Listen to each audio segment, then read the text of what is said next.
Back to another week of what's for dinner. Today is Monday and I have this cabbage that I pickled, so it's sauerkraut, and what I'm doing right now is just taking the leaves off of it and soaking it in nice cold water.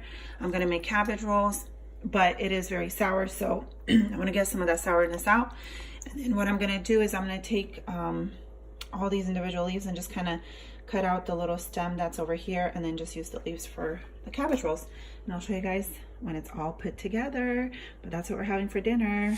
Very guys, so with our cabbage rolls, I'm also making homemade bread, and I wanted to show you, I do I have the, I think it's the 2-pound loaf. So I use 2 cups of whole wheat flour and then 2 cups of regular all-purpose white flour. Again, I will be switching to gluten-free, but I want to use up some of the stuff that I have. And then over here, usually we like to put either some something smoked, like smoked turkey necks or smoked pork or whatnot, throughout our cabbage rolls. And over there I had smoked turkey necks, so I'm just boiling them because they're very, very tough.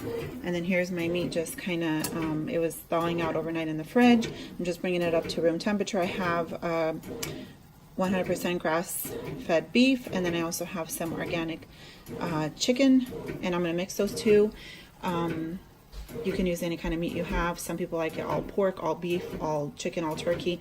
I like these 2 combinations. And over here I have my rice. I put in some water. I'm going to rinse it out a few times so it gets nice and clean. And then my leaves are soaking just to get that out. And then I have the other half of the bacon that I didn't use for the zuppa toscana, garlic, and a bunch of onion. And I'm going to saute all this together and then put this tomato sauce, and then I put all that over the meat, and it's gonna be delicious. And then I have my fresh parsley that I still have to clean and put away and freeze, but I am gonna use some of it in my cabbage rolls, and then I'm definitely gonna put lots of dill because we like dill. Okay, so this is what my mixture looks like for the cabbage rolls. I sauteed the bacon and the onion until it got nice and soft, and the onions got soft and the bacon got crispy, and then I added the parsley, dill, and garlic, and then I also added the rice and this can of tomato sauce with a little bit of water just to kind of get everything out. And then I'm gonna let this cool. Oh, and I also added salt, pepper, and a little bit of a sweet paprika. And then over here I just have one of these beef bouillon cubes with just a little bit of hot water, letting it dissolve. And I'm gonna add this I'm gonna add this mixture when it cools down with the meat. I'm gonna add a little bit of that broth just to kind of make the meat nice and soft, and it doesn't get nice, hard. So I'm gonna get all that together. Once this cools down, cut the stems off of my cabbage leaves, and then assemble everything, and then we'll get it to a boil. It's gonna be delicious. It already smells so good. I know I say that a lot in my video, but it really does. Home cooked meals just makes your whole house smell absolutely delicious. So here are my leaves, all cut up. The stems are over here, and I'm still letting them soak in cold water just to get some of that sourness out. I should have done it overnight, but I didn't. I forgot to take it out of the barrel and have it soak overnight, but it's okay. So with the stems, what I'm gonna do is I'm gonna chop them up very small pieces, and this is what's gonna coat the bottom of my pan. You do not throw those away. So pretty much everything out of the cabbage gets used up. Now, if you don't have sour cabbage, what you can do is just buy regular sweet cabbage, cut it in the middle a little bit, put it in a pot of boiling water with a little bit of salt and a little bit of vinegar, like a tablespoon of vinegar, and just let it boil. And then once it starts boiling and getting soft, the leaves will kind of come apart, and you just rip the leaves apart. Well, not rip, but take them apart from the middle side, and you have your leaves, and then just proceed like these ones. Just take the stem out and you're good to go. And I've done that plenty of times, and they turn out delicious. With that, you would want to get a jar of sauerkraut and just kind of put it throughout, like layers over the cabbage rolls, just to have that sauerkraut taste. Okay guys, I'll show you guys the cabbage rolls. What I'm gonna do now is just put water to top it off, and then another can of the tomato sauce. And then I have these little stems that I'm gonna chop up and put on top of them. And then I have some meat that is left over. I'm just gonna freeze and use it for next time I make them. I'm gonna put these on the stovetop to let them boil, and then once they're done, I drain the water out, and they'll be so good and delicious. All right, guys, these are the cabbage rolls all done. You can see I have some cabbage leaves there. This is how I serve it to the little kids. They don't eat the cabbage leaves. My older ones do, so they'll have it like that. but this is what it looks like inside. It's really good. Just meat and veggies and seasoning and tomato paste. I just simmered it on low for about 2 hours on the stovetop, and then I just drained all that extra water off. And the bread isn't done yet, but I am gonna serve the kids up the cabbage rolls because they've been waiting patiently. I mean, this makes your house smell so good. They keep saying, is it done? Is it done? So the bread, we can eat it later or with something else, it's fine. But this is the cabbage rolls. I hope you guys enjoyed it. It's not that hard to make. It is kind of time consuming, but it's really not difficult. And they're super, super delicious. And you can even bake these in the oven. I've done that before, and I've even put like layers of bacon and peppers and garlic and stuff. But I found out that my kids, the little ones, like it better this way, not baked in the oven. And so it is Tuesday morning, and I have 2 little sick kids in bed. They were throwing up all night and their nose is running. So I took out two of my jars of homemade chicken stock. I'm putting it kind of close to here so it can thaw out. I have carrots boiling, which I'm gonna put in there. And then I'm gonna make little dumplings. I just have some eggs. And then this is just like grits from the bulk section at Winco. And I just keep adding it. And then you add salt and pepper till you get it kind of thick. And then you make little dumplings in the soup. So that's what I'm making for them. And then I just have this lasagna, the Safeway brand lasagna, which is really good. I had a comment about it if we liked it, and we do. My kids actually prefer it over Costco, and I got a really good price. I have plenty of those, and we have lots of leftover homemade bread. That is what's for dinner today. I had 3 eggs that I beat with a little bit of salt and pepper, and then I just put these grits 1 teaspoon at a time and mixed it. And this is the consistency I want for the dumplings.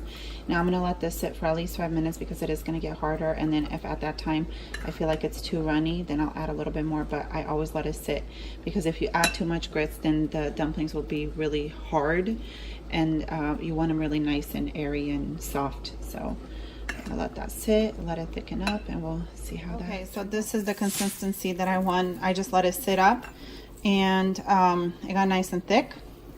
And you just do that. You just throw it in there for the dumplings. And you can make them as big or as small as you'd like. That's the size my kids like them. And then because I didn't make the batter originally really thick, they're going to be nice and light and airy. If not, they turn out super hard. So that's it. And then at the end, I'm just going to garnish it with parsley, and that's going to be our soup. All right, guys. So Tuesday, there's the lasagna that I made and the soup. The kids already had some for lunch, but we have leftovers for dinner as well. And then we also have a salad in the fridge if they choose to have some salad with ranch. Okay, I'll see you guys tomorrow for what's for dinner. Hi guys, it is Wednesday night, and I forgot to pull out the camera, but we had leftover lasagna, and I'm also making a bag of these steak fries in the air fryer, and that is what we are having for dinner. Good morning, everyone. It is Thursday morning, and today I'm gonna do a little Chinese stir fry. I don't have the Chinese noodles, but I do have the gluten-free spaghetti noodles, so that's what I'm gonna use. I'm gonna cook these up, boil them just a little bit, and then saute them with a little bit of butter and teriyaki sauce. And then out of the freezer, I took out these stir fries. I'm gonna saute these up and also just throw a little bit of teriyaki sauce. And then I'm also gonna boil these chicken breasts. These are organic from Costco, from the freezer aisle. You can get a bag of them for, I don't know how much I paid, maybe 16, 18 bucks, I'm not sure. But you get lots of meals from them. So I'm gonna boil them, make chicken stock, use some of it with the veggies for the stir fry. And then also I pulled these last 2 gnocchis that I had in my stockpile.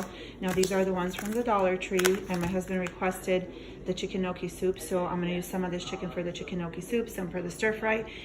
And I'm gonna make the chicken broth out of these that I need for the soup. And then I still have the other half of it, the heavy whipping cream that I got for free for my friend, so I want to use that up. And I have frozen spinach. So that is what the plan is for today, using up some good pantry items, stuff out of the freezer. And I didn't have to buy anything today. Everything is from our stockpile. Okay, see you guys when I pull. So this is what the vegetables and chicken broth and water and seasoning look like for the chicken gnocchi soup. And then this is all the extra chicken broth that remains that I'm gonna put in my glass jars once it totally cools down and put in the freezer. So I'm so happy I used, I got a lot out of those 2 chicken breasts. And then the meat I'm gonna put in here. I'm gonna just cube up and put in here. And then the rest of the meat I'm gonna use for my stir fry. All right, so the chicken gnocchi soup is done. It's definitely a lot more watery than gnocchi's in it, but it's okay. It's still gonna be delicious. It's a huge pot. And then it's about, excuse me, it's 10:21 in the morning, so I'm not gonna do the Chinese stir fry with chicken and stuff till later on, but I will. So I'll show you guys. Yeah, so this is Thursday night dinner after the chicken gnocchi soup. We have the chicken stir fry and the teriyaki noodles. Happy Friday, everyone. So here is my meal plan. Everything is still frozen solid because I was planning on going to Costco to do some grocery shopping since it is February 1st, and I was able to stay out of Costco all of January and just grab a pizza or 2. But then I was looking through my freezer, my pantry. I still have lots and lots of food, so we're gonna switch it up. I have this iceberg lettuce that I got from Winco, I think last week, maybe even the week before. We're gonna make tacos, and then I buy these at Costco. I got these a while ago, and I just pop them in the freezer. They're the little guacamole, so I always take some out when we do tacos for whoever wants some. I have this taco seasoned ground turkey that was on clearance, organic ground beef, and then my black beans. I've never put beans in my taco meat, but I saw it on so many videos. So many women do that on YouTube, and apparently it just stretches it out a little bit. So we're gonna give that a go today. We are going to make tacos. So it's about 8:30 in the morning. It's still quite early.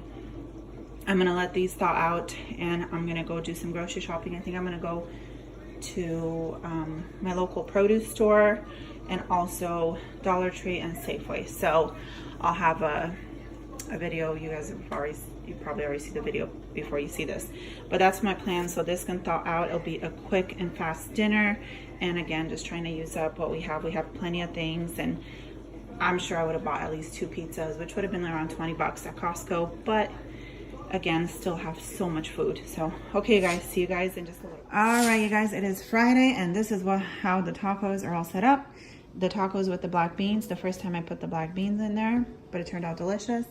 We have the guacamole for whoever wants some, sour cream, salsa, lettuce, cheese, taco shells. That is what we are having for dinner. Okay, you guys, a little update on the meat and beans. My family actually prefers it this way. It makes the meat a little more softer, and it tastes really good. So it was a hit. I think that's how we're gonna be doing it from now on. It is Saturday, and we ended up getting Costco pizza. We went to the pool, and our gym is close to Costco, and we got 1 combo and 1 half cheese and half pepperoni. It's under here. All right, so you guys left. We're actually eating at Costco because everybody was so hungry after the pool. They didn't want to wait to get home. This is what we have left from the pizza. Say hi. Noah's knocked out. He's so exhausted. Lucas, David, Emma. Yeah, we're so tired, you guys. We were at the pool for 4 hours. So yeah. And then we're gaining it all back, all the calories. All right, you guys, it is a Sunday night, and we are having leftover tacos and this big, beautiful salad with ranch, cheese, and pumpkin seeds. And that is going to wrap up another week of What's for Dinner. See you guys tomorrow for What's for Dinner.